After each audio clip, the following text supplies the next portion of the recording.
کریم صلی اللہ تعالی علیہ وسلم نے فرمایا کہ میں نے خواب دیکھا ہے، کچھ لوگوں کو میں نے قمیضیں پہنے ہوئے دیکھا، کچھ کی قمیضیں ناف تک تھیں، کچھ کی پیٹ تک تھیں اور کچھ کی گھٹنوں تک تھیں۔ عمر میں نے تمہیں بھی دیکھا ہے، تمہاری قمیض تو پیروں سے ٹکرا رہی تھی۔ تو حضرت عمر کہنے لگے حضور خواب کوئی دیکھتا ہے، تعبیر کوئی بتاتا ہے، پر یہاں کمال یہ ہے کہ خواب بھی آپ نے بتایا ہے، تعبیر بھی آپ ہی بتائیں گے۔ حضور پھر بتا دیں اس خواب کی تعبیر کیا ہے؟ تو حضور نے فرمایا تعبیر یہ ہے کہ کسی کا دین ناف تک، کسی کا گھٹنوں تک، کسی کا پیٹ تک، اور عمر تو سارا ہی دین میں لپٹا ہوا ہے، تو سارا ہی دیندار ہے، سارا ہی۔ حضرت عمر فاروق رضی اللہ تعالیٰ عنہ آئیڈیل ہیں، ایک ہیرو ہیں۔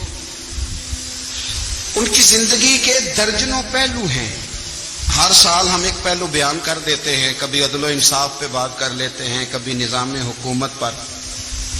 ان کی زندگی کا ایک پہلو آج بھی ہماری گفتگو کا عنوان رہے گا، پر حضرت عمر کا مرتبہ اور مقام یہ ہے کہ نبی کریم علیہ السلام نے فرمایا کہ جبریل امین 950 سال میرے عمر کی شان بیان کرے تو عمر کی شان ختم نہیں ہوتی۔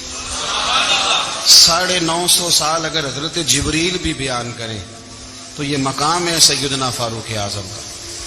اللہ تبارک و تعالیٰ نے جس طرح سارے نبیوں میں شان حضور کو عطا فرمائی، اسی طرح تمام نبیوں کے حواریوں میں سب سے زیادہ شان حضور کے غلاموں کو عطا فرمائی۔ قرآن مجید میں اللہ کریم نے فرمایا یا ایھا الذین آمنوا قوا انفسکم واہلیکم نارا، فرمایا اے ایمان والو خود بھی جہنم کی آگ سے بچو اور اپنے گھر والوں کو بھی دوزخ کی آگ سے بچاؤ۔ خود بھی بچو اور اپنے گھر والوں کو بھی۔ کس کو جی؟ جی ہماری ساری نصیحتیں باہر والوں کے لیے۔ باہر ہمیں بہت بڑا لیکچر بھی دینا پڑے تو چلتا ہے، بہت بڑی داستان سرائی بھی کرنی پڑے تو چلتی ہے۔ سٹیٹس اور معیار یہ ہے کہ سارا کچھ باہر والوں کے لیے، اور گھر کے وہ پھول جن کی آبیاری بھی ہم نے کرنی تھی، کوئی جڑی بوٹیاں اور گائیں تو وہ کاٹنی بھی ہم نے خود تھی، دھوپ اور چھاؤں کا خیال بھی ہم نے رکھنا تھا، وہاں ہماری نظر نہیں ہوتی۔ پڑوسی کے بچے کیا کر رہے ہیں یہ سارا پتہ ہوتا ہے، اور میرے گھر میں کیا گل کھل رہے ہیں اس کی مجھے خبر نہیں ہوتی۔ حضرت عمر فاروق نے جب یہ آیت نازل ہوئی تو فوراً عرض کیا یا رسول اللہ صلی اللہ علیہ وسلم اس کا کیا مطلب ہے کہ خود بھی دوزخ کی آگ سے بچو اور اپنے گھر والوں کو بھی بچاؤ؟ تو نبی کریم علیہ السلام نے فرمایا عمر اس کا مطلب یہ ہے کہ جن چیزوں کا اللہ رسول تمہیں حکم دیتے ہیں تم اپنے گھر والوں کو ان چیزوں کا حکم دو۔ خود کہہ، چونکہ اس نے تیرے نام بھیجے ہیں، تو کہہ کہ میں مال غنیمت میں دیتی ہوں، تو کہہ میں مسلمانوں کو کہہ۔ تو زوجہ ہنس پڑی، کہنے لگی میں نہ بھی کہوں تو مجھے کہنا تو پڑے گا ہی، کہنا تو میں نے ہے ہی، کیونکہ سامنے عمر فاروق ہے، لہذا فرمایا کہہ دیتی ہوں میں نے دیا خزانے کو۔ حضرت عمر نے جمع کرا لیا، میں یہ کیا بات ہے، میرے گھر والے جو مرضی کریں، ان کا معیار زندگی جس طرح کا مرضی ہو۔ اور حضرت عمر ایک جملہ کہا کرتے تھے، اللہ کرے کہ یہ باتیں اس دور حاضر میں ہماری سمجھ میں آئیں۔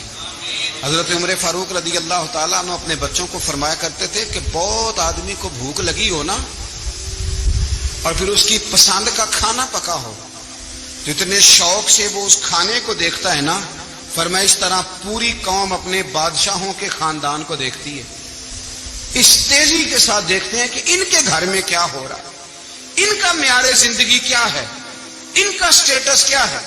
سیدنا فاروق اعظم رضی اللہ تعالی عنہ نے اپنے گھر کے اندر اپنے بچوں، آپ کے بچے دونوں کاروبار کے لیے مصر گئے، تو وہاں کے گورنر صاحب نے لوگوں سے، ایک بہت بڑا قافلہ گیا مدینے سے مصر تجارت کے لیے، جاتے ہیں نا آج بھی قافلے کئی ملکوں میں، تو یہ گئے تجارت کے لیے۔ تو حضرت عبداللہ ابن عمر، حضرت عبید اللہ ابن عمر، حضرت عمر کے دونوں بیٹے گئے۔ جناب عمر فاروق کے بچے جب وہاں پہنچے تو مصر کے گورنر نے نا لوگوں کو تعارف کرایا کہ یہ عمر فاروق کے بیٹے ہیں، یہ حضرت یہ چودھری کے بیٹے کو کون بتاتا ہے کہ تو چودھری کا بیٹا ہے؟ باہر والے بتاتے ہیں، گھر والے جی